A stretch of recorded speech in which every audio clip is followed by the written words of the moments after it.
Good morning, good afternoon, and good evening, everyone, and welcome to Authentic Presence Under Pressure. Stay calm and confident when it counts with Julia Kraft. My name is Colin Mahan. I'm a director of high growth impact entrepreneurs and head of sponsorships at the Nasdaq Entrepreneurial Center. And for those of you who may not know, the Nasdaq Center is a nonprofit improving access and knowledge in entrepreneurship to advance economic progress for all. As you're going to see in the chat in just a moment, the Nasdaq Center provides programs, resources, and exceptional mentorship to help entrepreneurs fuel prosperity, no matter where their journey begins. So be sure to check out those links and resources shared in the chat. Now we're going to launch a few polls to take a step back and take a temperature gauge on how all of you are doing today. We use this information to guide the programs we provide for you, this global community of entrepreneurs. The first poll, how are you feeling about your business? Are you optimistic? Let us know. Thank you for voting. Also, if there are specific topics or challenges you'd like us to create resources for, share them in the chat and we will take note. A couple more housekeeping items before we get started. Would love to know where everyone is dialing in from today. So if you're comfortable, drop in your location in the chat. Let's see where you're coming from. Secondly, we're going to have live Q&A near the end of this session, so please feel free to submit those questions at any time using the Q&A function at the bottom of your screen. We'll do our best to get to as many as we can. All right, while you're answering these last polls, I'd like to take a moment to recognize the incredible support of our corporate partners. The work we do at the center wouldn't be possible without all the generosity and belief of our partners and funders, including Nasdaq, Wells Fargo, JP Morgan Chase, KPMG, Walmart, the Asian Innovation Hub, Wilson Sonsini, the Nari Foundation, KKR, and BPM. We're deeply grateful for their partnership and hope you'll join us in sharing that appreciation. All right, let's see what this last poll is coming at. Almost done there. Looks like finance and sales at the top of the key. New York City, New York, Boston, Massachusetts, Memphis, Tennessee. All right. Atlanta, Georgia. Snowy New Jersey. I know, I heard about the storm. Upstate New York. Maryland, Maryland. I love it. Pretty good mix.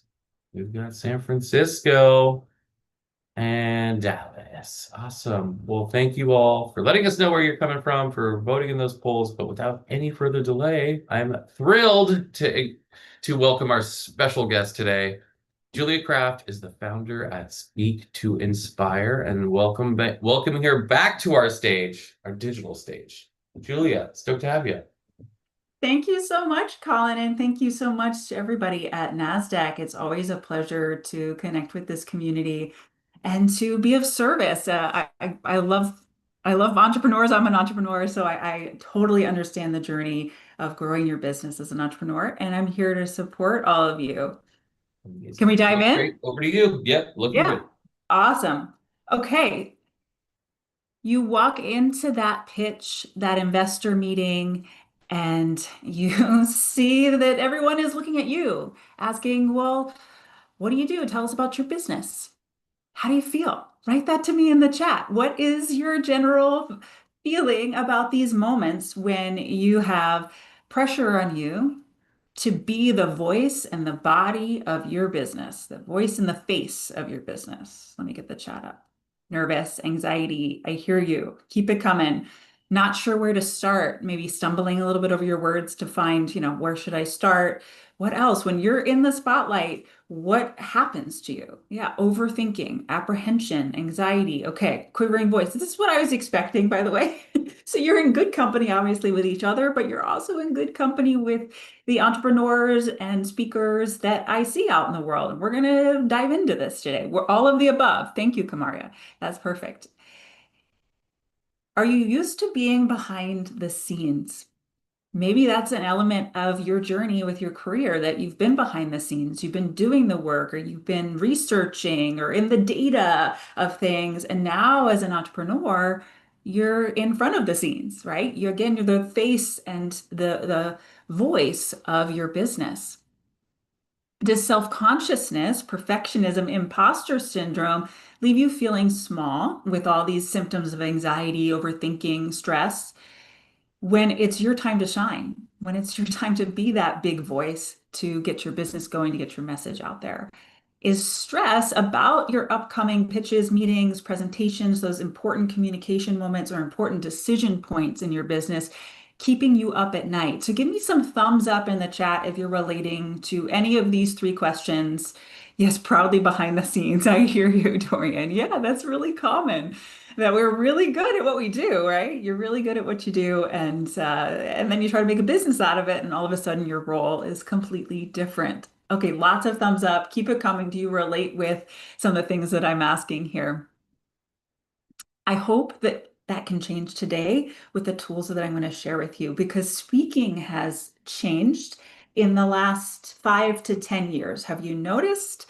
I mean, things are online more. Here we are. Colin and I were just chatting before this that the first workshop I ever did for Nasdaq was in person in downtown San Francisco. But since then, I've done multiple virtual events, and that's sort of how things have gone in general with my work.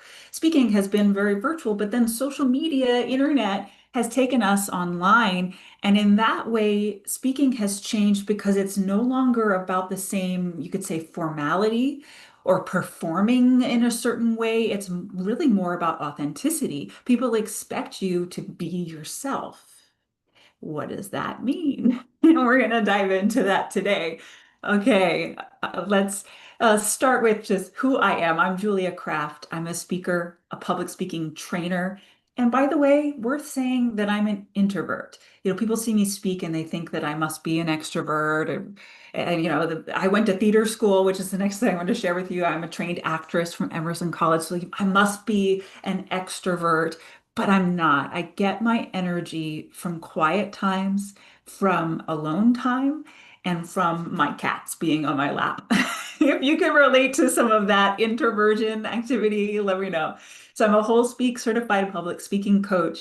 I am the founder of Speak to Inspire Coaching for over 10 years.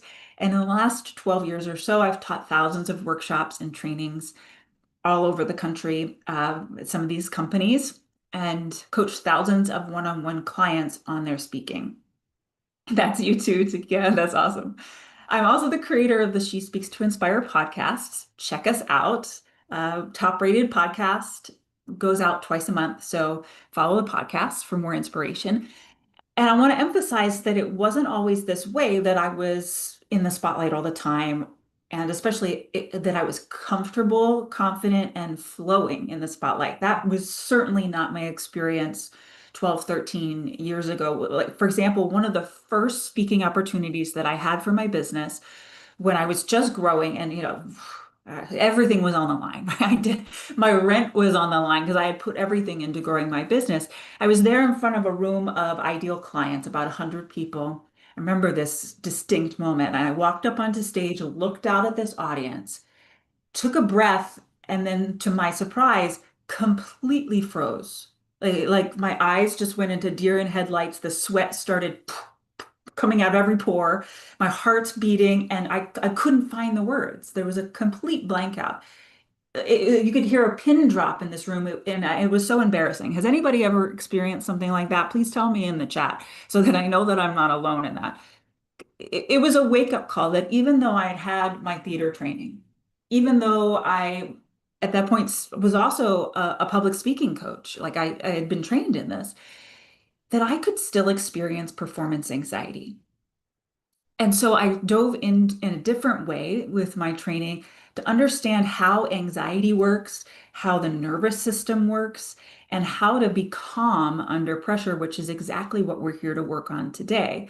So we're going to learn today some techniques to stay calm under pressure so you can think clearly and respond intentionally or purposely. We're going to work on how you can project confidence without posturing, but I will say as a caveat, sometimes project confidence even when you don't necessarily feel it, but you can choose it on purpose from your authenticity. And we're going to learn some very practical strategies that you can apply immediately to that next meeting. So just know that there's going to be lots that you walk away with this from this training with.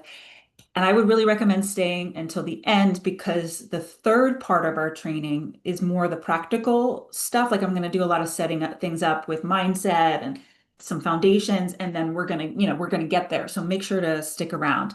And throughout this training, you can probably already tell from my style, like I'm all about being engaging. So I'm going to be asking questions and I want to hear from you in the chat. So give me a thumbs up or a wave in the chat if you are all in to be engaged with me in this training, even if you're multitasking, just to let me know like how things are landing with you or how to personalize things to you because I can personalize things to you in your situation.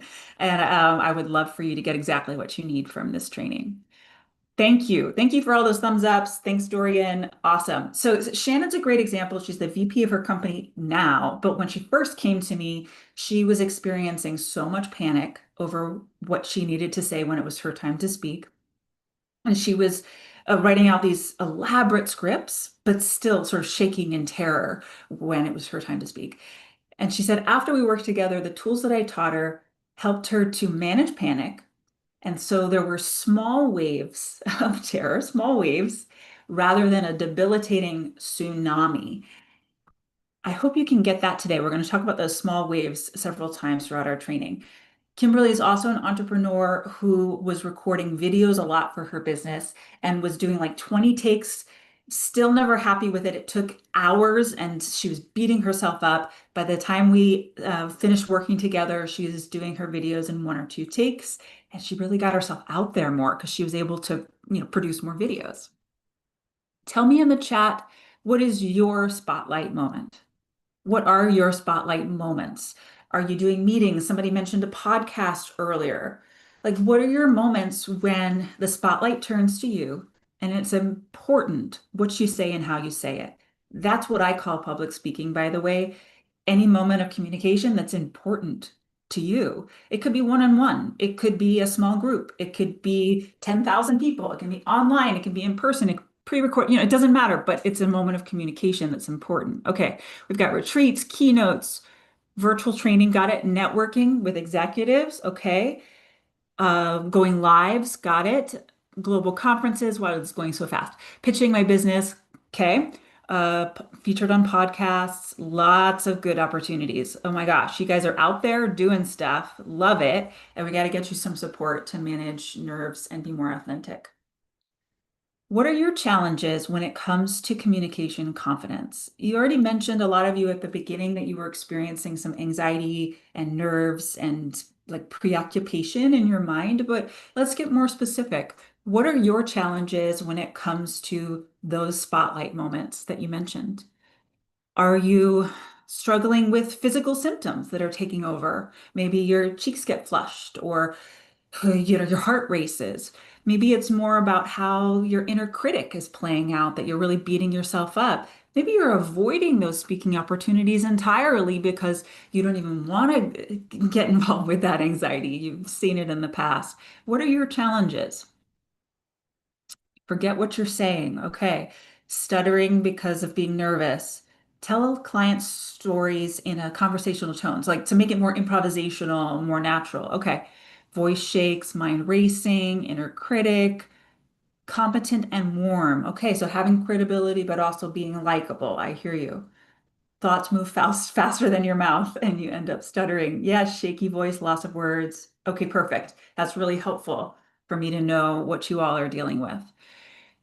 Performance moments, and again, that's any moment of communication that's important to you. Performance moments create anticipatory anxiety, what we could also call performance anxiety. I don't love the word performance because it puts people into this like, I'm going to perform mode and they get really tight. But anticipatory anxiety, right? This sense of we're building up to a moment, and anticipatory anxiety can be about a test, could be about like you're running a race. And of course, it's about speaking moments or big meetings. So that's what we're going to be navigating today is how to deal with anticipatory anxiety.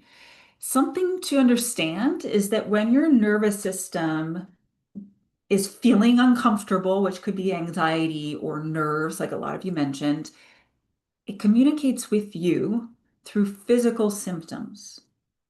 Some examples of physical symptoms are heart racing, sweating, tight muscles, the blanking out and stuttering that you all mentioned, rambling or stumbling over your words, flushed cheeks, shaky knees, wobbly voice, and a lot of other things that are just really uncomfortable and often inconvenient, right? And we're like, why can't my body just chill out?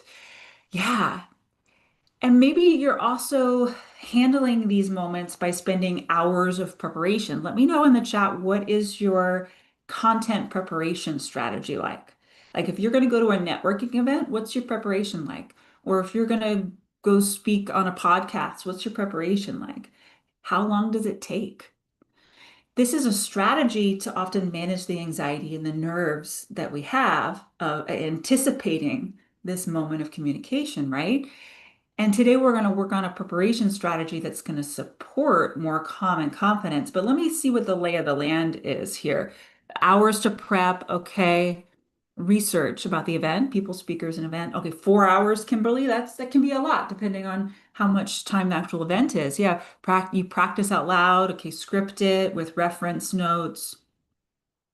Okay, research, pitches, script. Okay, we're gonna work on that so that it supports you more. And imposter syndrome, you've probably heard this term thrown around a lot. This is the definition that I found online: psychological experience of chronic self-doubt and intellectual fraudulence despite evidence of success. So even though there's some evidence that you've done some good things and had some success, there's this psychological experience of not believing in yourself and thinking that you're a fraud. So yeah, I don't know if you want to admit it, but is anyone experiencing imposter syndrome in your speaking moments? Where no matter how much you've done before, when you get into that speaking moment, communication moments, you're like, ugh, I don't know. I don't know if I have anything to offer. I don't know if my thing is good. And you're second guessing yourself. This is a really common experience, I would say, especially for entrepreneurs, because we're putting ourselves out there. It's pretty vulnerable, right?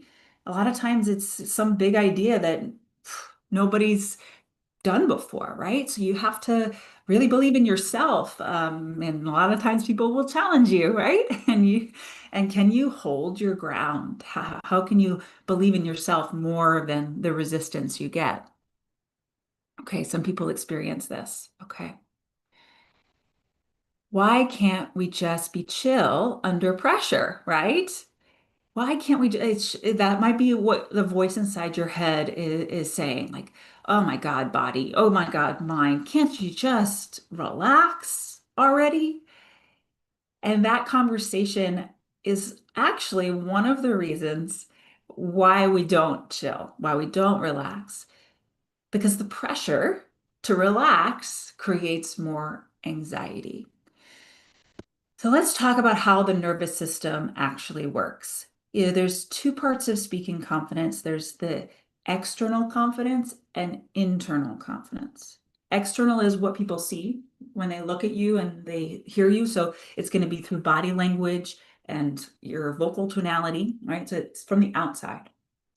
But internal confidence is your belief in yourself.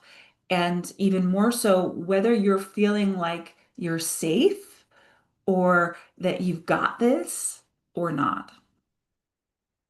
What I think is really important to remember is that nerves are incredibly normal.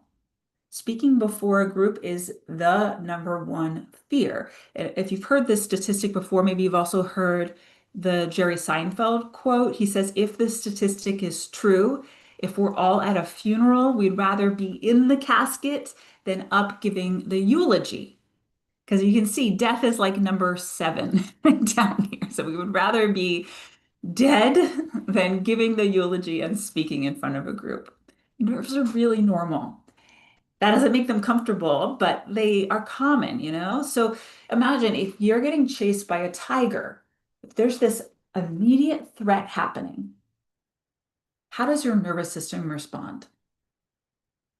Think about it. How does your nervous system respond if you are being chased by a bear or chased by a tiger? Well, let's look at the autonomic nervous system.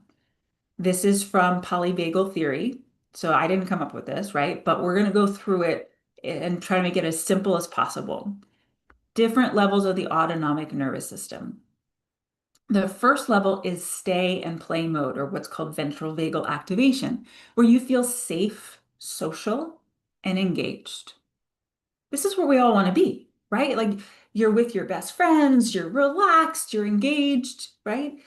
The other side of the nervous system is the rest and digest. Maybe you've heard about that parasympathetic nervous system. And that's not where we want to be when we're out in the world. That's a different part of our inner experience. So we go home, we sleep, we go to the bathroom and whatever. But when we're with people, yeah, it would be great to be in stay and play mode. I'm chill here and I want to engage. However, as soon as you perceive that threat, that tiger is chasing you, that's a really obvious threat. The first response is to fight back. Can I fight back against this threat? And then if you realize you can't fight back against this threat, you flee. It's primal, right? It's not logic. Well, in a way, it's logical, get away from the threat. But you know what I mean? It's not like you have a thought. I think, maybe it would be good to get away from this. No, your body just goes, right? So this is going to feel mobilized in that there's blood flowing, rushing to your muscles, agitated. And if it's contained, it can feel very frantic. This is why with public speaking, when we sense that judgy boss in the audience, or that person asks you a question about your company that you weren't prepared for, and it's like, oh my gosh, maybe I don't know what I'm doing. You can get twitchy. We can get, sweaty. All of that is the fight or flight mode. However, when we're not able to fight and we're not able to flee, the next best strategy is to freeze. Hey, let's go back to the tiger example. If I can't fight and I can't flee, then I could freeze and maybe the tiger will just walk by me and not even notice I'm here. It's a strategy. And in a lot of situations, it's a good strategy. However, it leaves you feeling numb. Literally, you're frozen.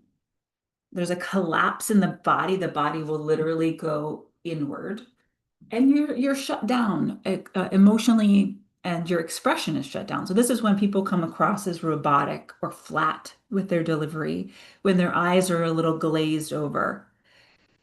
Okay, we learned a little bit about the nervous system. What level of your nervous system do you tend to go into when you're under pressure in those spotlight moments? Write to me in the chat. Which one are you relating to? What's your experience with these? Okay, awesome. Some stay and play. Yeah, some freeze. I think freeze is really common with speakers, actually, because it's very inappropriate to run away. You know? If I was just like, oh yeah, no, I'm gonna leave now, and you just run, very inappropriate. Stay and play, but stutter. Okay, flight. Okay. Got it. Got it. So it's good to think about of your symptoms are part of this. If your knees are shaking, that's a flight response. If your heart is racing, a lot of times that's a fight response that's happening in the body. Yeah. And it's okay, it's normal. It's really human that we feel overwhelmed and feel a threat from our environment. What are the threats that you often sense in an environment? As introverts, it might just be like, oh my gosh, there's people and it's overwhelming. Or it could be, again, that one person that's pushing back on you and challenging you. Yeah, it's intense. The nervous system, nervous system down regulation, being able to regulate your nervous system down from stress is a skill. And what's great about that is that you can learn it. Maybe you've heard about this term nervous system regulation, and you all know how to regulate your nervous system already to a certain extent. Let's think about a common situation. You've had a stressful day at work. You come home and you go and grab a glass of wine. That's your nervous system regulation technique. Anybody ever tried something like that? Whatever the go-to is for you, what are your nervous system regulation techniques right now? Now, there's nothing wrong with grabbing a glass of wine or whatever, having a cookie or something to calm yourself down, but that's not going to necessarily help you when you're there in front of that audience, right? Or in front of that possible investor. So we've got to get better at knowing how to down regulate our system in any situation, in the moment. Yeah, that's great. Breathing exercises. Yeah, we're going to actually do a little bit of that in a second. Okay, so the cycle of nerves, I want you to understand again anticipatory anxiety. There's a building up to a moment. There's a before, which you might have sleepless nights before, very common. There's the day of, morning of, where you might feel anxious and preoccupied, not able to really focus on anything else. Then the during, you might end up in that freeze where you're panicked and frozen. And the after, this is very important. People forget about this. You might actually be ruminating a lot with self-criticism and reinforcing this whole cycle over and over and over again. And that's why it repeats. Let me know if you relate to this cycle at all. Another way to talk about this same cycle is to think of it like a wave. So before you have that sleepless night, there's this rising energy towards a peak during the moment, and that you're panicked and frozen, the peak of anxiety, peak of stress, and then coming down afterward is sort of jagged and like you're trying to come back, and you're spinning with regret and self-criticism, ruminating. And then here we go again through a wave. Back to that client that I mentioned earlier, I think it was Shannon. She started to experience smaller waves. And that's ideally what we'd want for you, is that there isn't so much of a peak, a spike, more of a little wave that you can manage. Because to never be nervous again or never have anxiety again about these moments, it's not necessarily a reasonable expectation. Even the best speakers have a heightened energy in a speaking moment, communication moment. So that's to be expected.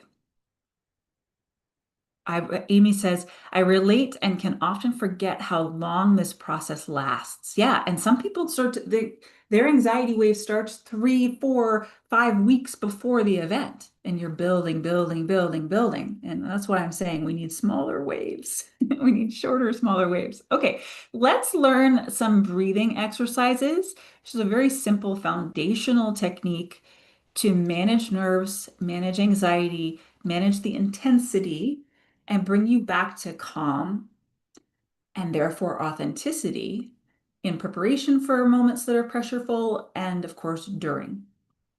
Do this with me. Whatever you're doing, put it aside if you can. If you're driving, don't.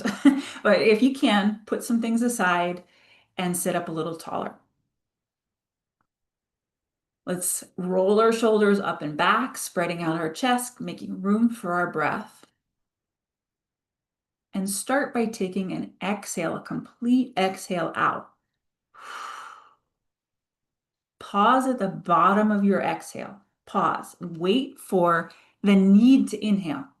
And then as you're ready, relax your throat. Inhale naturally for 4, 3, 2, 1.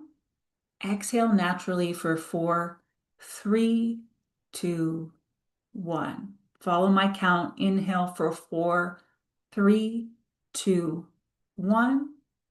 Exhale, 4, 3, 2, 1.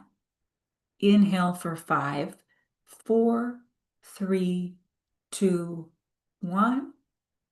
Exhale, 5, 4, 3, 2, 1. Come back to a natural breath rhythm. Notice what's different. We just did 3 deep breaths, 3 slower, conscious breaths. Write to me in the chat what's different after 3 deeper, slower breaths. Need to work on this, Julia. Okay, yeah. I was told that I hold my breath while speaking. It's a really common thing, especially when we're nervous. Is that the box method?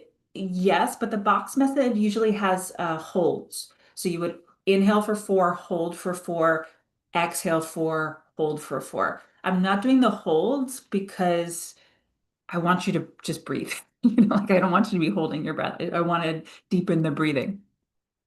Much more calm, less tense. Oh, yay. I'm so glad. Okay, so let's apply this to speaking. You're going to speak out loud in your space, and you don't have to be loud, whatever. You hold your breath when you're anxious. Good awareness, Erica. Okay. What we're going to do is you're going to just say, "Hi, my name is," and say your name. But before you speak, you're going to take a breath in. Because answer me this in the chat. Do you speak? Do you make sound on your inhale or your exhale? Do you make sound on your inhale or your exhale? Anybody? Make sound on your inhale or your exhale? Oh, both. Yeah, okay. Good, good, good. Okay. It's just like something that we never think about, but actually is super foundational to any communication. Yes, you can make sound on your inhale. Hello, my name is Julia. Yeah, but it's super weird. So we actually speak on our exhale. We all human beings, we inhale first and we exhale to make sound. The sound is the exhale breath coming out with vibrations from our vocal cords without getting too technical. Does that make sense? Okay. Yeah, so our inhale breath is very important to our ability to communicate clearly and to regulate our nervous system during communication. Let's do this with me again. We're going to exhale completely, all the breath out, get it all out, and pause at the bottom of your exhale. You feel that need to inhale, and you're going to let an inhale flood in. Inhale deeply, and then speak out loud, "Hi, my name is Julia," with your name. And again, inhale deeply when you're done with that and say, "Hi, my name is." Da, da, da. Do you see it? Yeah, you inhale and then you're exhaling using your voice, right? How often do you actually take a nourishing breath while you're speaking? Louder and more confident. Yay, Yvette. Fantastic. It's really common, like some people said, to not breathe very deeply when we're in the middle of communication. So if there's one thing you can start doing, it's to breathe more deeply and intentionally before you speak. Make sense? Super powerful. Yeah, it's what I start every single client with. No matter what their goals are, we always start with breathing. Let's build on this. Essie is a great example of applying this because she came to me with so much nerves, so much tightness in her body. And as we worked together, she loosened up. This is it. Oh, yay. Great, Kimberly. And she was comfortable presenting in front of 400 people and actually had fun, right? This is where you can loosen up. Similar, Amy got the promotion because she channeled her nervousness into excitement, and the preparation gave her confidence to let loose and be more dynamic, right? Versus up in my head, did I get it right? Yeah. Okay.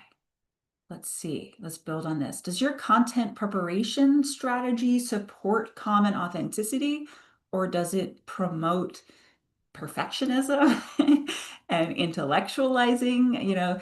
Speaking is a live human experience. There are two parts communication, verbal and nonverbal. Verbal is all the words that you say, and you might spend a lot of time preparing that. But there's also nonverbal. So write to me in the chat, what are some examples of nonverbal communication? Nonverbal, everything other than your words. Crossing your arms, sure, what you do with your arms is a big one. Eye contact, facial expressions like smiling or not. Yeah, posture. Okay, biting nails. So yeah, that's a specific one. Yeah. Waving, slumping shoulders, so that's posture. Yeah, for sure. And I'll just layer in there because it's amazing. People often forget that the sound of our voice, what people hear, so the tonality, the pacing, the pitch, all of this is a huge part of nonverbal communication. Inflection, exactly. What I see as a spectrum is a lot of people will be scripting their presentations or like writing out their elevator pitch in detail, every single word. Or they're approaching their speaking by just showing up and hope something good comes out of their mouth. It's like a hope and pray method. Just going to show up and blah, here it is. But the middle part, the outlines, is where you can improve your skills as a communicator and where you can support your nervous system more because you're going to be strategic without over preparing. And that brings us to the skill of mastering improvisation. This is what I recommend for my speakers. You might go to like a Dale Carnegie kind of public speaking training. You might go to a Toastmasters club, and they're going to encourage more scripting. I don't think that's really relevant for most of our real world situations, and I don't think it promotes authenticity. Whereas improvisation does. Improvisation allows you to think on the fly and still sound credible because you already have expertise. Hello, that's why somebody asked you to speak. So you learn these structures and then you can just flow from the expertise that you have. And we're going to work on getting in a flow state so you can start to trust yourself in that. And part of that flow state is having a mindset that maybe you've heard of with improv, which is yes and, right? This is the mindset of improv. Yes, whatever happens, I'm going to go with it, even if it was not what I planned, not what I expected, totally out of left field. Okay, I'm going to go with it. I'm going to lean in. As soon as you say no, or this shouldn't have happened, or this is not what I intended, there's a lot of tightness and anxiety, right? The and part of this, yes, and is then adding on and moving things forward in a positive, new, often new direction. Yes, and is the mindset of improv. And the frameworks can help you to stay focused even as you're navigating whatever comes up. So there's just a little bit of preparation, right? But once you have the framework, you sort of know how to put things in order the way you want them, and you stay on topic and you're more concise, which will, for those of you that were rambling and blanking out and ending up being a little flat with your delivery, this really helps. Try this very simple structure as an example. Power of threes. Have you ever heard of power of threes? It's so simple, but it's so powerful. It's the power of threes. One, two, three. So this could sound like there are three things that I want to talk to you about today. There are three things that I think are important for us to be aware of. You could use two. There's two things that I want to consider, this and this. You could also use one. There's one thing that I want us to remember going forward. But as soon as you get to four, there's four things that I think are really important. It's like, whoa, that's a lot. So three is that magic number that feels balanced. To build on that, the book ending structure uses the power of threes to add a sense of credibility and clarity and even polish to improvisation. Beginning, middle, and end. You're an English teacher, so you get this, Kimberly. Yeah, so book ending structure sounds like an introduction where you tell them what you're going to tell them. I'm going to talk to you about how to have more authentic presence today. And then you tell them using the power of threes. There's three elements of that. You're going to calm your nervous system, master improvisation, and learn nonverbal communication for influence. That's what we're doing today. And then you're going to tell them what you told them. So today we worked on three things to help you master authentic presence under pressure. Yeah. So it takes the power of threes and sort of goes to the next level. Notice that there's threes. There's three things here. There's a one, two, three, but there's also the three in the center. Power of threes breaking up the body of the talk, which is the most amount of content. This might be something that you're like, duh, yeah, obviously I learned this in high school. Yeah. But are you using this? That's the real question. A lot of times we're thrown into a situation. You might be thrown into a situation, get asked a question out of the blue, and you end up sort of spinning around, rambling, don't know where your thoughts are going. The more you can use this structure, especially when you're unprepared, the more you sound like you know what you're talking about. Even if you're, even if you don't know what's going to happen with your funding and you don't know where your business is going exactly, but you can sound like you have it, enough together and people can take the next step with you. Oh, we want to go forward. I mentioned this before, just to drive it home. I talked about this in the AI presentation I did last summer for Nasdaq. The speaking is a live human experience. So that's why improvisation is so important. You're going to use these structures and then you're there in the moment with real life people and you're a real life person and you'll have a thought that you didn't have before or they'll ask a question that you didn't expect. And the structures are going to be there to support you. Also, the cliff moment strategy can be there to support you because face it, we all will blank out at some point. It's completely human and natural. The best speakers blank out too. How do they handle it? Number one, they pause. Instead of stumbling over their words or adding in filler words, they just pause. Breathe, take a breath that fills you with oxygen and calms your own nervous system. And then three, hold eye contact, stay connected while you think, while you give yourself a moment. And I would say 99% of the time, the words are going to come to you just a beat later than you would have preferred. Make sense? Okay, let me just pause before we get into the next, because that's heading into the next piece of nonverbal communication. Let me just pause. How is this landing with you about improvisation, about simple structures like bookending and power of threes? Is this making sense of how it could help you to be calmer, be more authentic in the spotlight? Super helpful. Okay, thank you. I'm so glad to hear that. I want to make sure you were with me. Yeah. I just want to see if there's anything to check on. You've heard of the power of threes. It makes sense.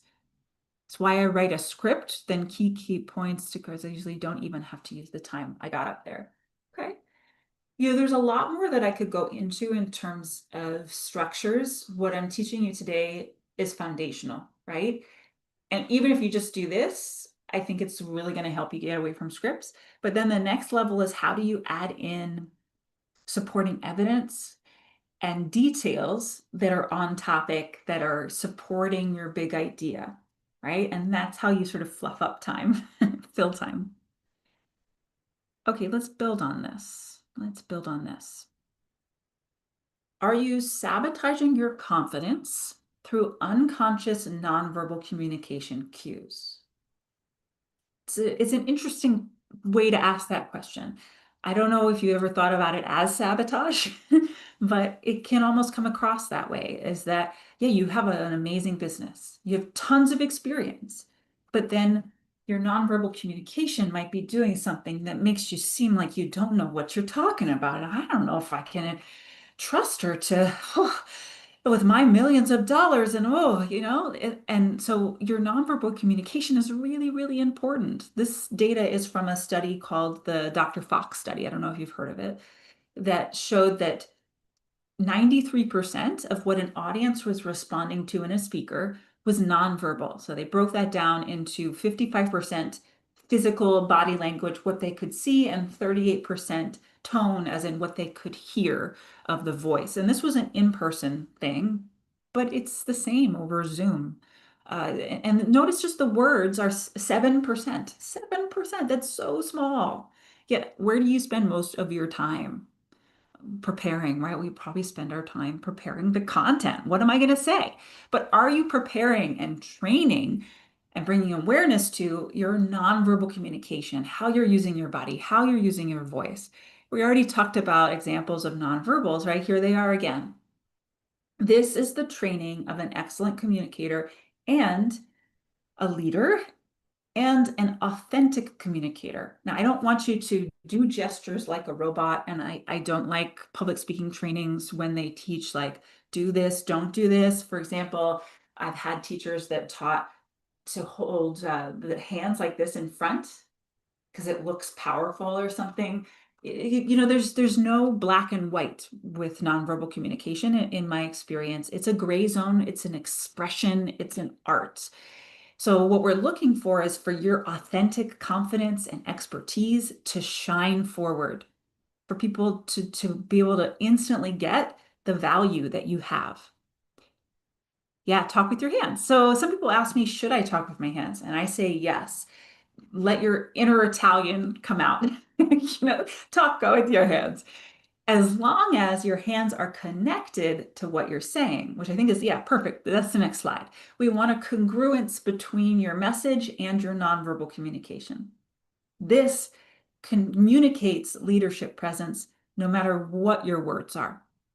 You can be saying gibberish, but if there's congruence between what you're saying, like maybe the passion that you have about what you're saying, and the nonverbals, then it feels congruent and we trust you more. Make sense? Talking with your hands is good as long as they're connected. My hands are just all over the place, or there's distracting kind of stuff going on, then that's not congruence and it won't lead to as much trust and leadership presence. Does that, you following me with that? It's a subtle thing, but it makes a big difference. Let's do a posture and gesture exercise together. The purpose here is for you to notice how your posture and gestures might influence others, but also how they might influence your experience within your own body too. That you might feel different from the inside out because of how you shift your posture. So there's both of those things happening, inside out, outside in. Okay. Do this with me. Get your feet nice on the ground. We're gonna do what this guy is doing. Okay. We're gonna lean our head forward and let our chest collapse. And I'm not seated right now, but you could do this standing or seated. Bring your head forward and you can see me now. What is the level of confidence that I am projecting if I am standing like this? Yeah. And then if I were to move my gestures from here, they probably could only go like this. My gestures aren't going to be much. However, if we follow the example of this guy in the chair and we sit up a little taller on purpose without tension, I'm not trying to make you into this like military kind of lift with your spine. No, just a natural, neutral, relaxed, energized posture. I call this poised relaxation, that you are poised and ready, but relaxed. So we're lifted. You can brush across your chest with your fingers to remind yourself to broaden across your chest. And then relax your arms down, letting your shoulders sink into their sockets. Look straight forward, not up or down with the chin. And look at me, like what is the difference now that you see my posture like this on purpose? Where would my gestures come from if my posture's like that? Well, my gestures will much more naturally come from my shoulders. Can you see it? Versus from my wrists or from my elbows. My gestures would more naturally come from my shoulders, which means that I take up a lot more space naturally. And what's the impact? Let me know in the chat. What's the impact of me physically taking up more space in the frame of the camera? What is the impact of me taking up more space? Strength, assuredness. Interesting. Yeah, keeps your engagement, right?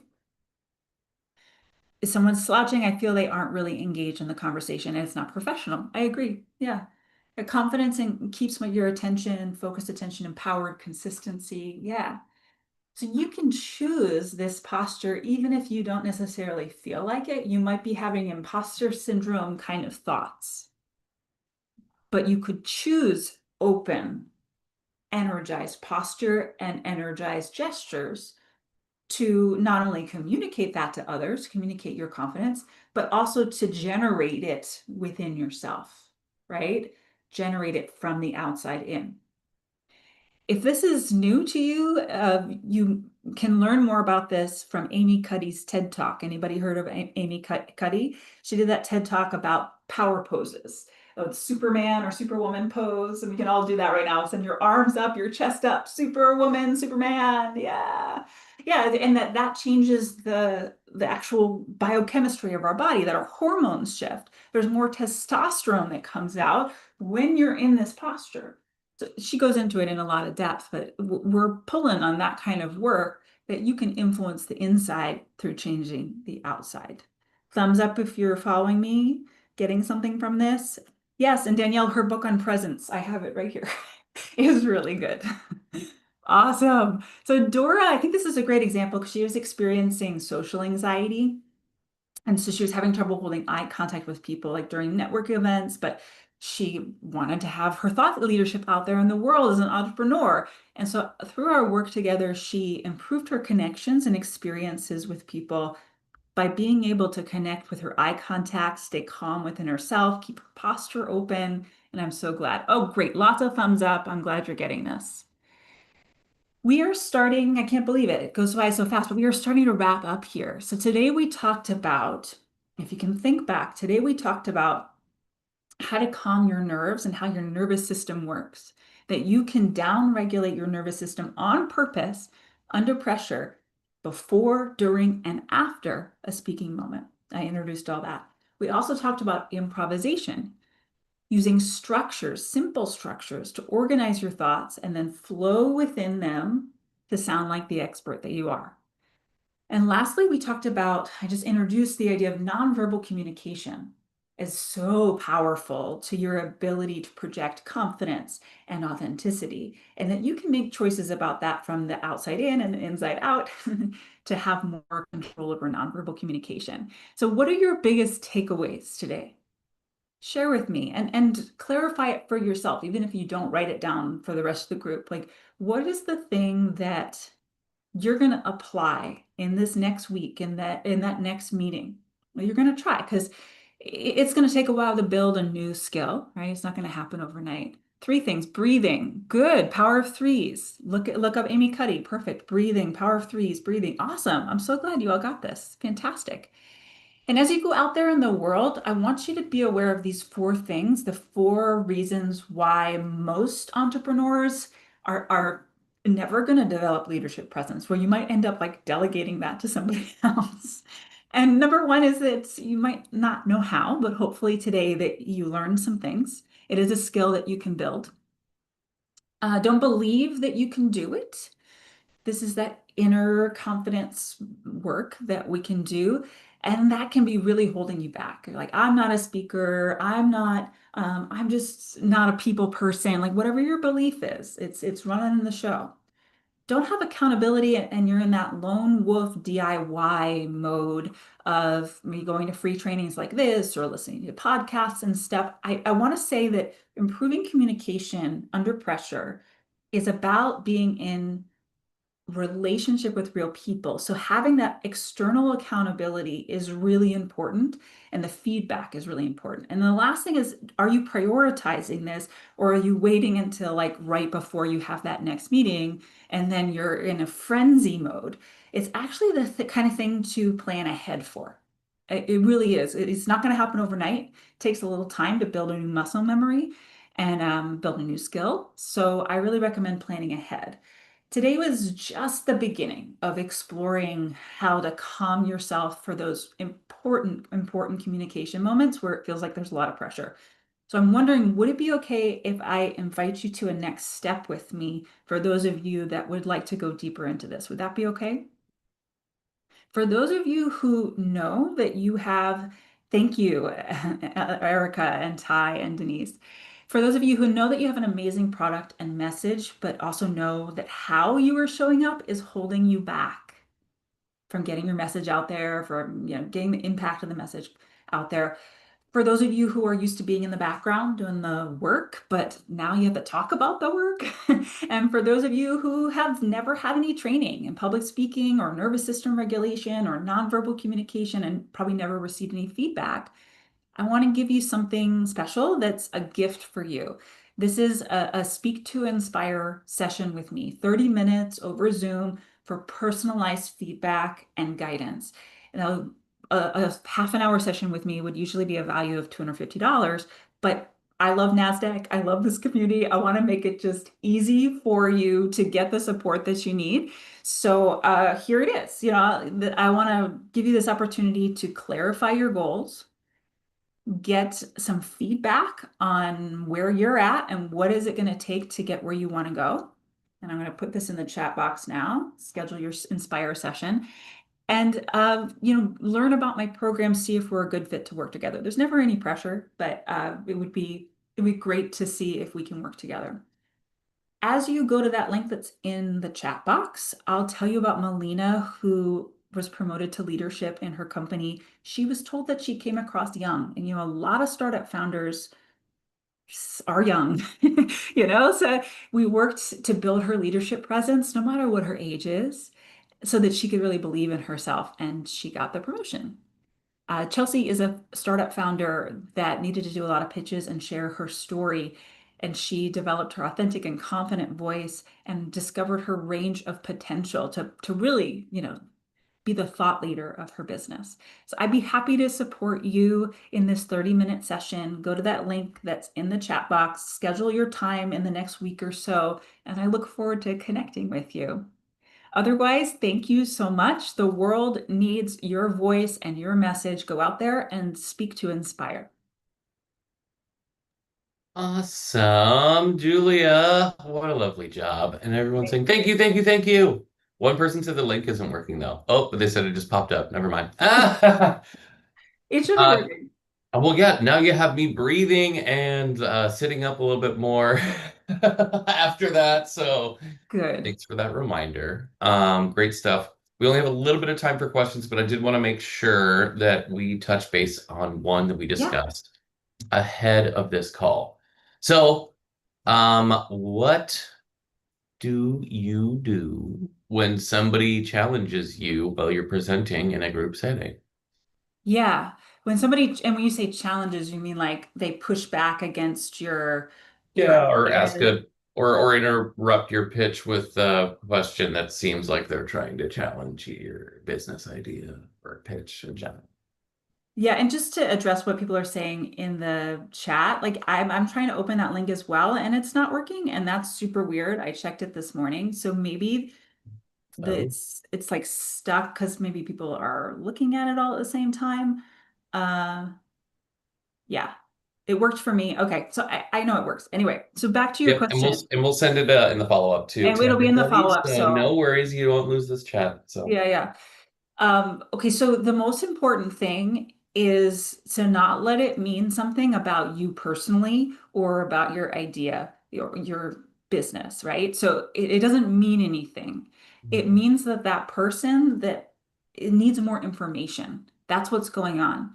So a great question is what more information would you need in order to understand da da da da da? To ask questions is really the point I'm making. To ask questions of them to super understand what it is that they're actually worried about. Because a lot of times it's just reaction, like reactivity, but not necessarily a clear ask that they're making of you. Does that make sense? totally. And I've heard a much different, not as nice version of that from somebody else, but their Cool. version was something along the lines of, "That's a great question. Why did you decide to interrupt my pitch to ask it now?" There, that's a good one. Like, just curious, what's so urgent about your Yeah, question? yeah. Yours is the nicer version, though. I like yours. Be diplomatic. Yeah. Yeah, perfect. Well, we are at time. Julia, thank you Yeah. so much for coming and presenting and hopefully sharpening everyone's presentation swords today. Thank you so much. It was a pleasure to be here. And I see a lot of questions in the chat. So I'll stay and answer a few questions in chat and look forward to talking to people in the session.